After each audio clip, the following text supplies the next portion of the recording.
Muerte y Resurrección, 1992, el año que lo cambiaría todo. Bienvenidos a esta sexta entrega de la serie Cronología de la Subversión Cultural, y en esta ocasión hablaremos del año que marcó un antes y un después en la izquierda mundial. Ahora bien, corría la década de los 80s y el inclusivo, democrático y para nada autoritario imperio soviético comenzaba a desmoronarse. Y el perro faldero de dicho imperio, que en ese entonces era el dictador de la Cuba comunista, anticipándose a la caída del régimen rojo, expresó lo siguiente el 26 de julio de 1989 en un discurso público.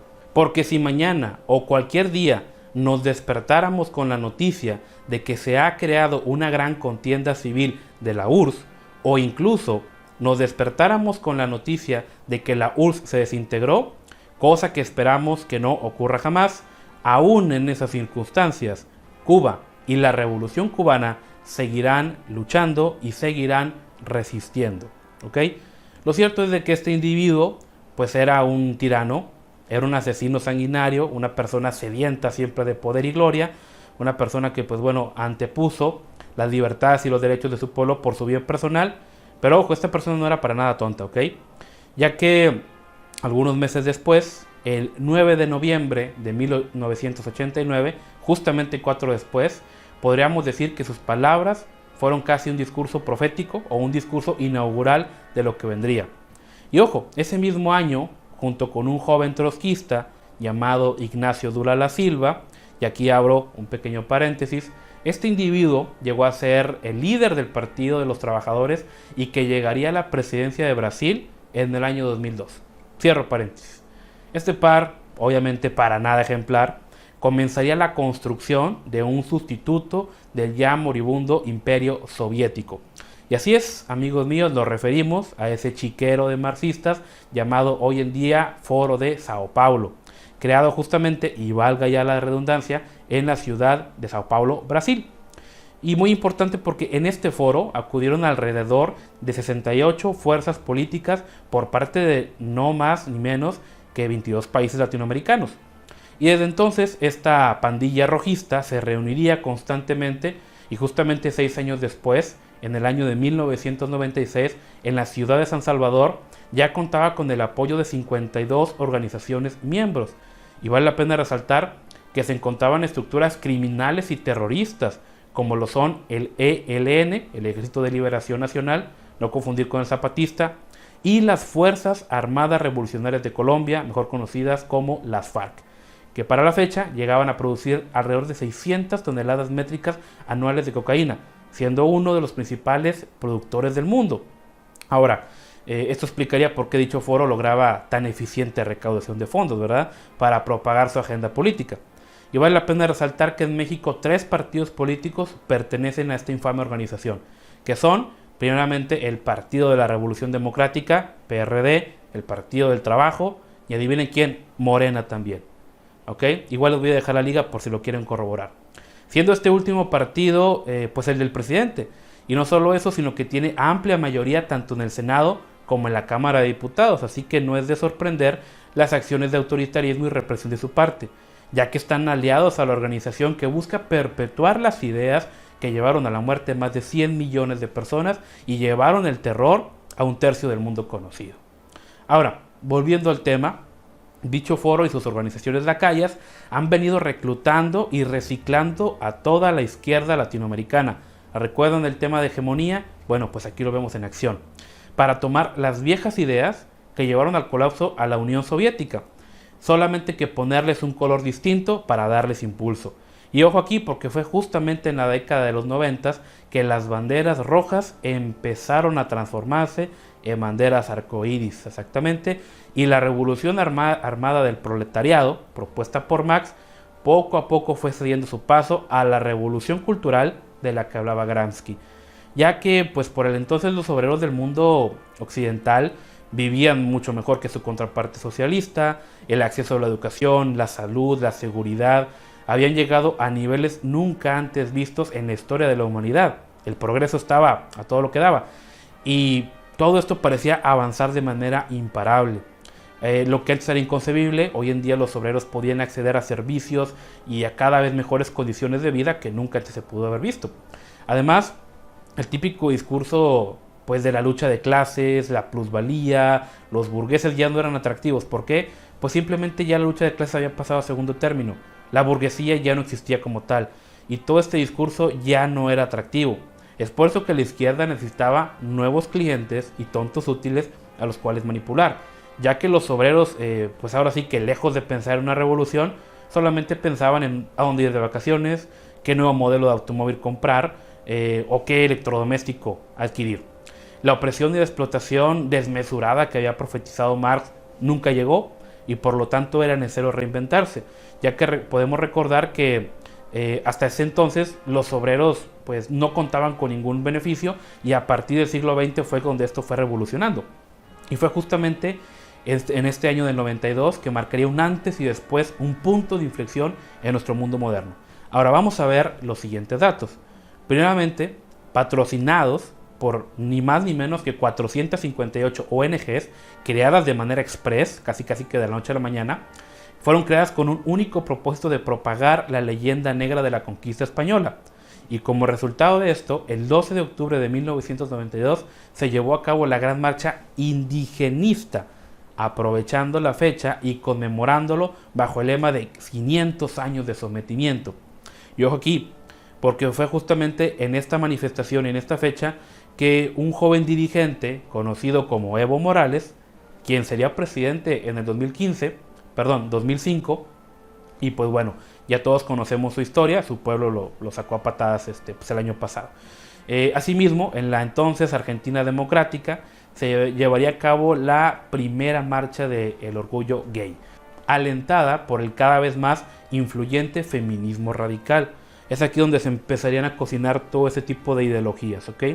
Además, este feminismo radical, que hoy en día podemos denominar feminacismo o embrismo, debido a que en gran parte trabajan y actúan como una organización casi terrorista, inspiradas pues ahora sí que por el libro de El género en disputa de Judith Butler. Ya después hablaremos de pues esta mujer y de todo el daño que le ha causado a las mismas mujeres. Podríamos considerar que esa es la Biblia de los movimientos promotores de lo que llamamos la ideología de género. ¿Qué es la ideología de género y cuáles son sus vertientes? Vamos a explicarlo más adelante y de una manera más detenida. Ahora, además, en la ciudad de Río de Janeiro, también en Brasil, se llevaron a cabo concentraciones para tomar sesiones ecologistas y de las cuales acabaron emergiendo alrededor, y fíjense con el dato, 1500 organizaciones en todo el mundo para debatir esta cuestión, y como fruto emergió el término de deuda ecológica. Ojo aquí, nosotros no estamos en contra de todo el tema ecológico, todo lo contrario, el tema es cómo la izquierda ha secuestrado este movimiento para propagar su agenda política. Y asimismo, adivinen qué, nada más y nada menos que en Venezuela surgió un coronel con delirios de grandeza, de dudosa ideología, porque él primero dijo que no era socialista, después dijo que sí, conocido como, adivinen, Hugo Chávez Frías, que encabezó 2 golpes de Estado contra el entonces gobierno democráticamente electo, y cuyo objetivo no era solo matar al presidente, que en ese entonces era Carlos Andrés Pérez, sino que mataron a 20 ciudadanos inocentes. Y dicho intento no dio buenos frutos.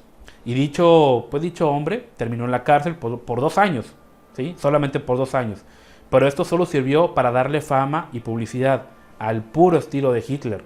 7 años después, lamentablemente, y lo podemos ver hoy en día, terminaría convirtiéndose en el dictador de su país, y el Foro de Sao Paulo conseguiría otro rico y poderoso aliado. Y pues bueno, ya todos sabemos cómo está viviendo hoy Venezuela como consecuencia de los actos de dicho hombre. Ahora, aquí hay que analizar lo siguiente. El muro de Berlín cayó en el 89, como ya lo comentamos anteriormente. Y entonces muchos pensarían que acaso eso no marcaba el fin, la muerte de la bestia roja. Pues no, además 3 años después, justamente en el 92, caía la URSS. Entonces dijimos, cayó el muro de Berlín, cayó la URSS, el Imperio Rojo caía estruendosamente en Europa del Este, pero desgraciadamente lo cierto es que no todo terminó ahí, porque la bestia roja no estaba muerta, sino solamente herida. La caída de la URSS dejó un gran vacío de poder, y ese vacío de poder, adivinen qué, tuvo que ser llenado, ¿sí? Pero con su caída surgió una gran variedad de organizaciones, pandillas, dirigentes, escritores y demás individuos perturbados que con la caída de la URSS se quedaron sin un soporte ideológico, financiero y tuvieron que llenar ese vacío de poder con nuevas banderas y nuevos colores. A su vez, que creaban una amalgama de ideas y corrientes de pensamiento con el único fin de sobrevivir. Y así poco a poco fueron cambiando su discurso. La lucha de clases dejó de ser de el proletariado versus el burgués, a el hombre contra la mujer, el heterosexual versus el homosexual, y su revolución armada pasó a ser una revolución cultural. Si Marx hubiera visto esto, seguramente se habría infartado, ¿ok? Y empezaron a buscar nuevos clientes, nuevas personas oprimidas a las cuales liberar del malvado yugo capitalista. Y debido a que, pues bueno, ya no gozaban con la credibilidad de los obreros, cambiaron su discurso abiertamente belicista a uno que hablaba de inclusión, igualdad, diversidad, tolerancia. Ojo, estos paladines de la democracia y la tolerancia son todo menos tolerantes. Ahora empezaron a arropar ideologías tales como el indigenismo, el ambientalismo, la ideología de género, que ya explicaremos más adelante cada una de ellas. Y ojo, esta última a su vez se divide en varias cabezas, lo que sería el feminismo, el homosexualismo y pues bueno, incluso la corriente abortista. Y tal como lo anticipó Gramsci, que lo vimos en videos pasados, empezaron poco a poco a tomar las instituciones y a hacerse con el control del Estado. En este punto es sumamente notar que como la izquierda cambió lo que podemos llamar tontos útiles, porque esas personas han sido secuestradas o sus mentes han sido secuestradas para hacerles afines a la izquierda, personas fácilmente manipulables y pues sin mucho razonamiento, pero obviamente que sepan hacer ruido, eso era lo que buscaba la izquierda, y no les molesta hacer el ridículo. Es por eso que en el año 92 definiría la manera de trabajar de la izquierda. Ahora, a todo esto debemos pensar en lo siguiente: cayó el muro de Berlín, cayó la URSS. ¿Qué hacían todos aquellos sectores anticomunistas? ¿Dónde estaban los liberales, la derecha, los conservadores? Pues es triste decirlo, amigos míos, pero en su gran mayoría no le prestaron atención a estos movimientos. Estaban festejando que la bestia roja estaba muerta y no se dieron cuenta que estaba resucitando, ¿ok?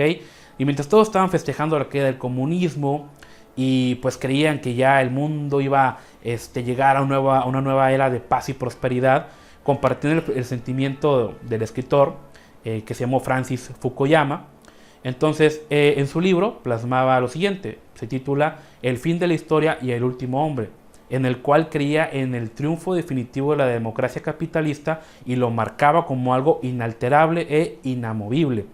Pero lo cierto es de que esta subestimación pues del enemigo nos ha costado y nos ha costado demasiado, ya que resultó esto en un grave error y pues al ser demasiado tolerantes llegaron estas democracias occidentales a ser tolerantes con la intolerancia, como ya lo hablé en mi video de pues la paradoja de la tolerancia, que hoy en día pues abunda, en la cual no puedes decir nada que sea contrario al régimen del pensamiento o pensar diferente, porque rápidamente vas a ser tachado de fóbico, de fascista, de neonazi, y ojo, hasta cárcel podrías alcanzar si no piensas como la élite te lo está marcando. En su momento se pensó que pues muerta la URSS se acababa el problema, pero lo cierto es de que muchas organizaciones y corrientes de pensamiento que existían antes y durante la URSS siguieron existiendo y propagando sus nocivas y peligrosas ideas. Y pues bueno, amigos míos, podemos decir a manera de conclusión que lamentablemente no haber prestado la atención necesaria en su momento, el no haber actuado como se debería en el momento en que cayó la URSS, tenemos como resultado que la izquierda, y esto lo digo con mucho pesar, hoy en día se ha apoderado de las carreras como sociología, filosofía, artes, psicología, comunicación, periodismo. O sea, podemos decir prácticamente que la izquierda secuestró la cultura y con ello ha venido manipulando a la opinión pública. Y como diría el famoso libro negro de la nueva izquierda, la revolución dejó de expropiar cuentas bancarias para expropiar la manera de pensar. Ahora, lo cierto es, a todo esto, que pues estamos en lo que se podría considerar una lucha, en una guerra por nuestras libertades más básicas, ya que nuestra manera de pensar y de expresarnos pues están en peligro hoy en día. Hoy en día no podemos decir algo que esté contrario al régimen del pensamiento, ya que no solo pues se debate la propiedad privada como se decía en el tiempo de Marx, sino los pensamientos y la capacidad de una persona, pues a pesar diferente, están pues siendo cada vez cuestionados. Ya no hablamos solamente de expropiar propiedades, sino de expropiar la manera de pensar, incluso hasta la patria potestad que tienen los padres sobre sus hijos. Entonces vemos hoy en día cómo pues, los políticos, las instituciones se han inclinado casi que por completo ante la dictadura arcoíris. Simplemente revisa tus redes sociales, cuántas aplicaciones y cuántas empresas no tienen el loguito multicolor. Y pues lo cierto es que estas agrupaciones pues, de seres resentidos siempre serán minoría. Y nos corresponde a nosotros alzar la voz y defender el derecho a la vida, a la libertad y a la búsqueda de la felicidad. Pues como dijo Martin Luther King muy sabiamente, lo preocupante no es la adversidad de los malvados, sino la indiferencia de los buenos. Pues bueno, queridos amigos, la bestia roja ha vuelto con un pelaje de nuevos colores y corresponde a nosotros, corresponde a esta generación que estamos a favor de la libertad, asestar el golpe definitivo. Si te ha gustado este video, dale like, compártelo con tus amigos. Gracias a Dios ya tenemos más de 100 suscriptores, esperamos seguir creciendo y nos vemos en la siguiente entrega.